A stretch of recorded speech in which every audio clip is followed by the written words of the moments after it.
Mon propos ce matin est intitulé comme suivant: Abraham et ses descendants, construction d'une saga de migrants. Abraham et ses descendants, construction d'une saga de migrants.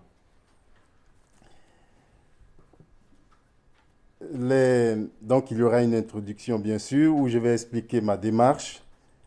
Et puis en un premier point, nous allons regarder le texte qu'on appelle communément la vocation d'Abraham, c'est-à-dire Genèse 12.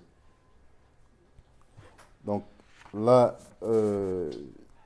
c'est intitulé Abraham, père des migrants. C'est une question. Est-ce qu'Abraham est le père des migrants? En un deuxième point, nous allons voir Joseph ou la success story d'un migrant. C'est-à-dire l'histoire d'un parcours de succès de migrants.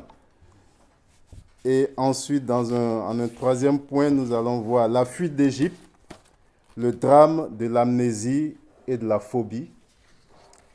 Et puis, en un dernier point, nous allons honorer l'épître aux Hébreux, à la recherche d'une patrie céleste, ou bien plus précisément, comme des migrants sur la terre, comme des migrants et des voyageurs, Hébreux 11, 8, 16 et 13, 1, 15.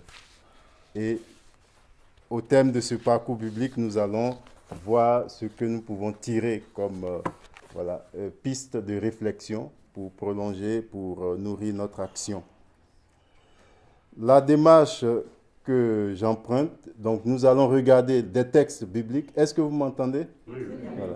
Nous allons parcourir des textes bibliques, des textes choisis, mais l'approche de ces textes se voudrait une approche historique. Historique dans le sens que nous allons voir les enjeux socio-historiques derrière les textes, le contexte de production de ces textes, donc dans disons, des textes fragmentés qui ont été fusionnés, donc les couches de rédaction de ces textes, nous allons les prendre morceau par morceau pour voir pourquoi un tel texte a été produit, dans quel contexte, quels étaient les enjeux, les débats politiques qui ont donné naissance à ces textes. Donc un regard historique d'abord. Après ce regard historique, nous allons faire une analyse du récit. Qu'est-ce qu'on peut en tirer du point de vue de la manière dont le texte, l'histoire est racontée, les subtilités dans la narration, et quelques clins d'œil à l'actualité, mais je ne vais pas insister beaucoup sur l'actualité, faire un lien avec l'actualité. Je pense que la conférence qui va suivre après nous mettra dans le bain de l'actualité. Et en dernière position, voir la trajectoire herméneutique qui se dégage de ce texte. Donc le premier texte, Abraham, père des croyants, Genèse 12, 1 et suivant. Nous connaissons bien ce texte. On l'a lu dans les récits de vocation ou bien dans les envois en mission, quitte ton pays ou va-t'en de ton pays. Donc c'est un texte bien connu que la tradition judéo-chrétienne intitule comme texte de vocation ou de conversion. Mais avant d'être un texte de vocation ou de conversion, l'histoire de Genèse 12, 1, selon la critique, l'exégèse historique et critique, c'est un texte qui vise à fonder l'identité d'une communauté d'exilés ou bien d'immigrés. La recherche historique donc, de ce texte de la Genèse montre que l'histoire, ce qu'on appelle le cycle d'Abraham, c'est-à-dire tout ce qui concerne Abraham dans la Genèse, est composé de plusieurs couches de rédaction. Donc ce sont des morceaux de texte, des légendes qui ont été rassemblés par des éditeurs sur plusieurs siècles. Et à l'intérieur donc, de ce récit, on peut voir des tracts de rédaction qui ont des visées parfois qui sont en opposition. On voit dans un premier temps un Abraham qui est un autochtone, qui ne vient pas d'ailleurs, qui est originaire de Canaan quand on analyse les textes, donc qui est un homme du milieu, du pays, et qui a des relations disons, fluide avec les gens du milieu, donc quelqu'un d'autochtone. Après, quand on regarde les textes, on a un Abraham guerrier, on le voit, qui est en guerre, qui mène des campagnes de guerre, etc. Et puis, une autre strate, surtout le texte de Genèse 12, qui qui montre Abraham comme quelqu'un venant d'ailleurs, d'Our en Chaldée. Et ce texte de Genèse 12, 1 et suivant, est écrit par une communauté d'immigrés. Et les historiens situent la rédaction de ce texte autour du 6e siècle avant Jésus-Christ. Donc, ce sont les exilés qui reviennent de Babylone, qui trouvent en Judée des gens qui n'ont pas été déportés, ceux qu'on appelle les gens du pays. Et donc, les gens du pays leur refusent l'appartenance à cette terre. Et ceux qui refusent cette appartenance judéenne à ceux qui reviennent de l'exil disent, nous sommes les gens du pays, notre ancêtre c'est Abraham, c'est un autochtone.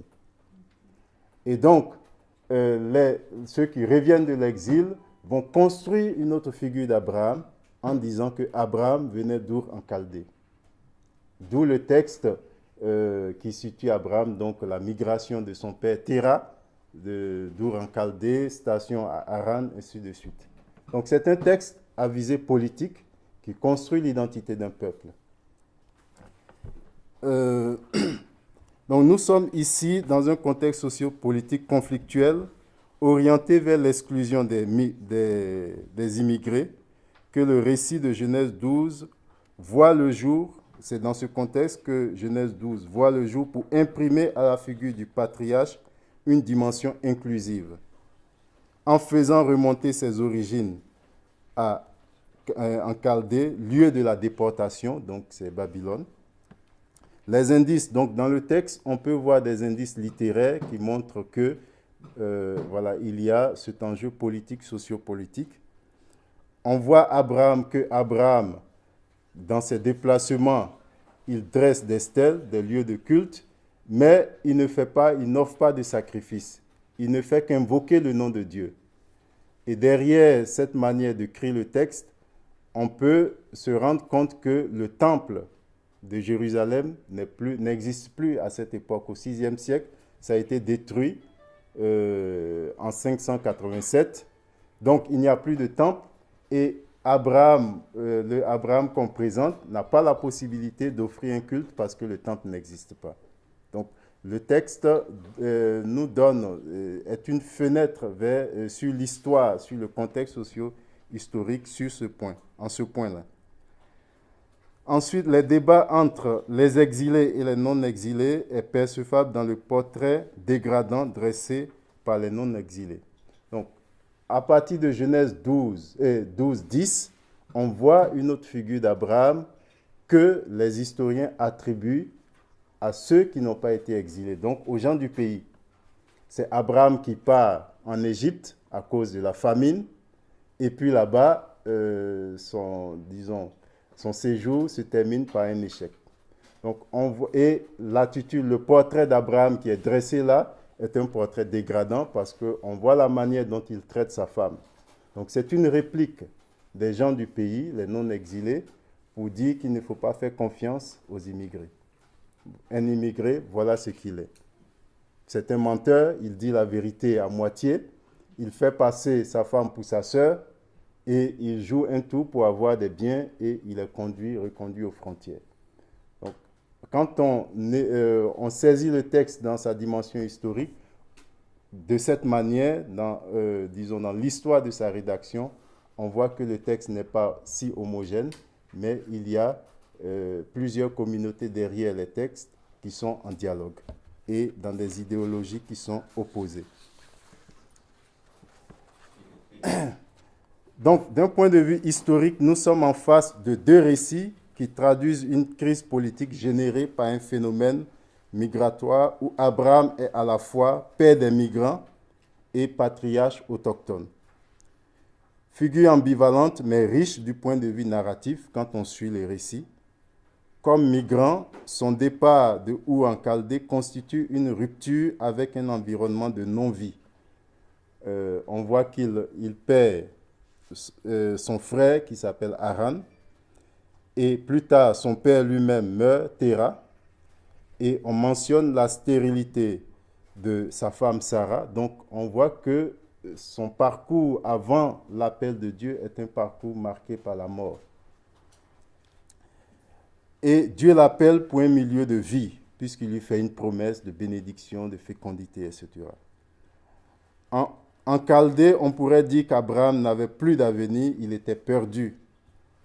Peut-on alors entendre l'ordre de Dieu, va-t'en, on traduit parfois par quitte, mais c'est plutôt va-t'en, et certaines traductions au mot à mot disent va vers toi-même. En hébreu, c'est lecha, littéralement va vers toi-même, que les exégètes rabbiniques vont vraiment exploiter pour dire c'est la quête intérieure, déjà avec Philon d'Alexandrie. C'est une quête, une recherche de l'intériorité, etc., en insistant sur le va vers toi-même. Donc, est-ce qu'on peut entendre dans l'ordre de Dieu va vers toi-même comme une quête de soi, un aller se chercher, comme diraient les jeunes Ivoiriens qui prennent les routes du monde, ceux qui prennent l'exil, on dit je m'en vais me chercher. Donc, comme si là où on était, on est perdu, donc on va vers une quête de soi-même pour une vie meilleure. Donc, quête d'intériorité spirituelle ou des réussites matérielles, c'est tout cela que Dieu promet à Abraham. Il lui promet une terre, une descendance et une bénédiction. Cependant, quand on regarde le récit, le morceau de Genèse 12, 10 et suivant, donc l'histoire de l'exil d'Abraham vers l'Égypte, à cause de la famine, Abraham se retrouve en Égypte, on peut percevoir que les non-exilés, donc les gens du pays qui écrivent cette histoire, laissent percevoir une facette peu reluisante du migrant. Le texte a une intrigue de révélation qui débouche sur l'invitation à adopter une attitude de méfiance vis-à-vis du migrant, celui dont il faut se méfier car sa parole n'est pas crédible, difficile à saisir le vrai du faux dans son récit. Et quand on entend parfois ceux que nous rencontrons, les migrants, quand on leur demande pourquoi vous êtes venus, bon, parfois c'est difficile de saisir la cohérence du récit. Je me rappelle une fois à la télé, il y a une dame qui était interviewée qui disait, bon, elle est venue en France parce que dans son pays, on menaçait sa fille d'excision. Bon. Et on entend plusieurs récits comme ça. Quand ça devient le même type de récit, on commence à se poser des questions. Et on voit que dans la figure d'Abraham, il y a cet aspect-là que ceux qui sont en train de dénigrer les immigrés, ceux qui arrivent, les déportés, on voit voilà, ce visage de l'immigré ou bien cette manière de regarder l'immigré qui est soulignée. Pour sa survie aussi, Abraham est prêt à tout brader, même ce qui lui est cher, à prostituer sa femme. Je me rappelle mon professeur d'hébreu rabbinique, qui est une juive, quand elle parle d'Abraham, elle dit « Abraham, c'est un sale type ». Il a prostitué sa femme pour sa survie. L'intégration d'un tel personnage n'est pas possible et le pharaon prendra sa décision. Pourquoi as-tu dit c'est ma sœur? Aussi l'ai-je prise pour ma femme, maintenant voici ta femme, prends-la et va-t'en. Et Pharaon donna l'ordre à ses gens de le renvoyer, lui et sa femme, à la frontière. Cette histoire qui se termine sur un échec d'intégration semble être, d'un point de vue narratif, un avant-goût ou une prolepse à l'histoire de Joseph, mais une critique des Juifs de la diaspora qui pensent un judaïsme en dehors de la terre promise.